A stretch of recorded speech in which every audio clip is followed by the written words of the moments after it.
নারায়ণগঞ্জের ফতুল্লায় আলীগঞ্জ ইদ্রাকপুর এলাকা পদ্মা সেতু রেল সংযোগ সেতুর ৮৪ থেকে ৮৭ নম্বর পিলারের আশেপাশে বড় বড় গর্ত। স্থানীয়দের অভিযোগ, গত কয়েকদিন ধরে ভেকু মেশিন দিয়ে আশপাশের মাটি কেটে ট্রাকে করে নিয়ে যাওয়া হয়েছে ইটভাটায়। একজন শ্রমিকও বললেন সে কথা।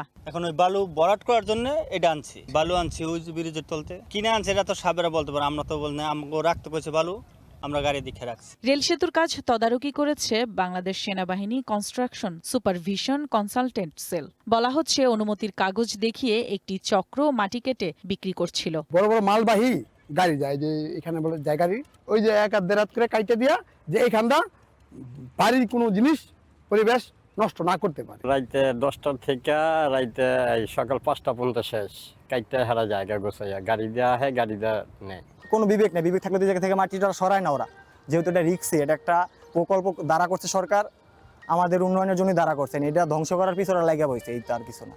সরকারি গুরুত্বপূর্ণ স্থাপনার আশেপাশে মাটি এভাবে বিক্রি করায় ক্ষোভ প্রকাশ করেছেন স্থানীয় প্রতিনিধিরাও। আলীগঞ্জের কে জানি বললো যে ওদিক থেকে ওই যে মাটি মুটি নেবে চালে, কেমন কথা, এদিক মাটি নেয় কিভাবে, আয় এদিক কিভাবে সম্ভব? যারা বেচায় এরা তো ফেজ হয় না।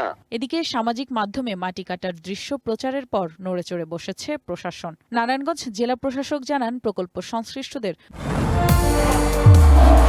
নির্মাণে নাম্বার 1 শাহ সিমেন্ট বৈধ কাগজপত্র দেখাতে বলা হলে তারা সন্তোষজনক ব্যাখ্যা দিতে পারেননি। ফলে পরবর্তী নির্দেশনা না দেওয়া পর্যন্ত মাটি কাটা বন্ধ রাখার নির্দেশ দেওয়া হয়েছে। আমরা রেলপথ মন্ত্রণালয় থেকে এই বিষয়ে ক্লিয়ার যে তাদের স্টেটমেন্ট অথবা তাদের যে চিঠিপত্র বা তাদের অনুমোদনপত্র সেগুলো আমরা চেয়েছি, এবং একই বিষয়ে আমরা যে রেলপথ মন্ত্রণালয়কে অবহিত করেছি যে তারা যারা কাটছে তারা যে দাবিটা করছে এটা কতটুকু সত্য বা এই বিষয়ে মন্ত্রণালয়ের মতামতটা কী সেটা আমরা মন্ত্রণালয়কে জানিয়েছি এবং মন্ত্রণালয় এই বিষয়ে ব্যবস্থা গ্রহণ করছে। এদিকে সচিবালয়ে সাংবাদিকদের প্রশ্নের জবাবে সড়কমন্ত্রী বলেছেন, পদ্মা রেল সেতুর পিলারের গোড়া থেকে অতিরিক্ত মাটি সরিয়ে নেওয়া হয়েছে, সেখানে গাছ লাগানো হবে। দীর্ঘদিন ওটা সরানো হয়নি এবং ওইটা দিয়ে একটু উঁচু জায়গা হয়ে যাওয়ার পর ওখান থেকে আবার মই দিয়ে কিছু কিছু জিনিস চুরি হয়েছে বা হওয়ার উপক্রম হয়েছে, যার ফলে সার্বিক বিবেচনা ওটা সরানো হয়েছিল।